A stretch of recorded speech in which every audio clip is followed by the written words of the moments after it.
Sebelum melanjutkan, jangan lupa subscribe dulu, terima kasih. Bab 191 tetap mengambil jaga malam. Feng Jiu bahkan tidak dapat melihat apa yang terjadi di dalam sebelum dia melihat kekuatan elemen angin menerjang langsung ke arahnya, mendorong seluruh tubuhnya keluar. Bukan hanya Feng Jiu yang tercengang. Bahkan Shadow One yang sedang mengobati luka penguasa neraka dan Old Lin yang datang dengan tergesa-gesa juga sama terkejutnya. "Tuanku, keluarkan dia," kata penguasa neraka dengan nada tertahan. Melihat hal itu, bayangan satu segera berjalan keluar dan berkata kepada Feng Jiu yang tercengang, "Kau sebaiknya keluar saja." Feng Jiu menjulurkan kepalanya sedikit, berusaha mengintip ke dalam untuk melihat apa yang sedang terjadi ketika dia mendengar suara penguasa neraka terdengar. "Shadow One, usir orang itu."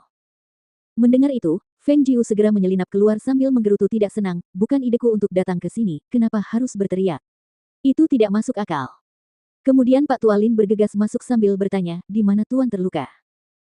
"Dia digigit ular berbisa di bagian belakang pahanya. Aku telah mengobati luka Lord dan mengeluarkan racunnya. Lord juga telah mengambil poison clear elixir dan sekarang seharusnya sudah baik-baik saja. Namun, luka pedang di lengannya mungkin tidak memungkinkan Lord untuk menggerakkannya terlalu banyak selama beberapa hari ke depan." Saat bayangan satu berbicara, dia menatap penguasa neraka dan berkata, "Tuanku, obatnya belum dioleskan ke lukanya." Mendengar itu, sang penguasa neraka pun membuka selimutnya, dan menampakkan luka di bagian belakang pahanya yang dekat dengan bokong. Karena luka itu disebabkan oleh gigitan ular berbisa, bayangan satu telah membuat tanda silang kecil di atas luka itu dan kemudian memanggil Qi-nya untuk membersihkan racunnya. Dia baru saja akan mengoleskan obat ketika mereka berdua datang dengan tergesa-gesa. Namun, mereka semua adalah laki-laki. Jadi mengapa Tuhan mengusir dokter hantu itu? Meskipun keraguan memenuhi hatinya, dia tidak berani mempertanyakan tuannya saat dia mundur ke satu sisi, untuk membiarkan Lin Tua mengambil alih. Setelah mengoleskan obat, Lin Tua membalut lukanya dan tuan neraka itu kemudian mengenakan celananya sebelum mengikat-ikat pinggang tempat dia membalut luka di lengannya. Di luar di halaman, Feng Jiu duduk dengan perasaan agak bosan sambil memandangi bintang-bintang di langit, memikirkan keadaan Leng Xuang. Karena tidak menemukan tanda-tanda keberadaannya, Leng Xuang pasti sangat khawatir. Ketika dia memikirkan hal itu, dia merasa sudah saatnya baginya untuk keluar dari tempat itu. Tetapi, karena sudah datang ke sini selama beberapa hari, dia belum juga dapat melihat orang macam apa sebenarnya penguasa neraka itu. Dia pergi ke Poison Gorge untuk mencuri Heavenly Heart Flame Lotus yang merupakan salah satu ramuan ajaib paling berharga untuk mengobati Tousan Year Frost Poison. Tousan Year Frost Poison, penguasa neraka, dan paman berjanggut besar itu. Bagaimana ketiga orang ini bisa terhubung? Dia tengah berpikir dalam-dalam saat mendengar suara Pak Tua Lin terngiang di telinganya. "Gosli, apakah kau masih di sini? Kau bisa kembali dan tidur sekarang."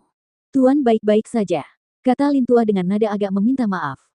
Ia mengira bahwa Tuan terluka parah dan karena itu menyeret Gosli untuk datang ke sini bersamanya, tetapi tidak menyangka bahwa ia akan diusir oleh Tuan. "Lin Tua, teratai api hati surgawi adalah ramuan yang tidak dapat dilepaskan saat mengobati racun es. Penguasa neraka telah bersusah payah mencurinya dari jurang racun. Siapakah orang ini bagi penguasa neraka yang telah terjangkit racun es? Ini, haha, kamu akan mengetahuinya di masa depan." Pak Tua Lin tertawa terbahak-bahak dan berkata, "Sudah larut malam dan jika kau tidak tidur lagi, aku masih harus kembali untuk tidur sebentar lagi.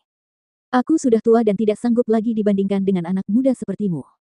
Sambil berbicara, dia melambaikan tangannya dan mulai berjalan keluar. Melihat itu, Feng Jiu juga berdiri dan bersiap untuk kembali tidur sebentar di halaman kecilnya. Siapa yang tahu bahwa sebuah suara akan terdengar dari belakangnya. "Dokter hantu, aku mengizinkanmu untuk tetap tinggal dan mengambil alih tugas jaga malam." Mendengar itu, Feng Jiu menoleh ke belakang dengan bingung sambil berkata, "Penjagaan malam? Untuk apa?" Shadow One mengalihkan pandangannya ke arah pemuda itu dan kemudian berkata, "Dengan perintah Tuhan, seharusnya tidak ada apa atau mengapa. Kaki dan lengan Tuhan tidak baik-baik saja dan kau hanya harus melakukan apapun yang Tuhan katakan padamu." Melihat bayangan satu pun pergi setelah berbicara, mata Feng Jiu terbelalak.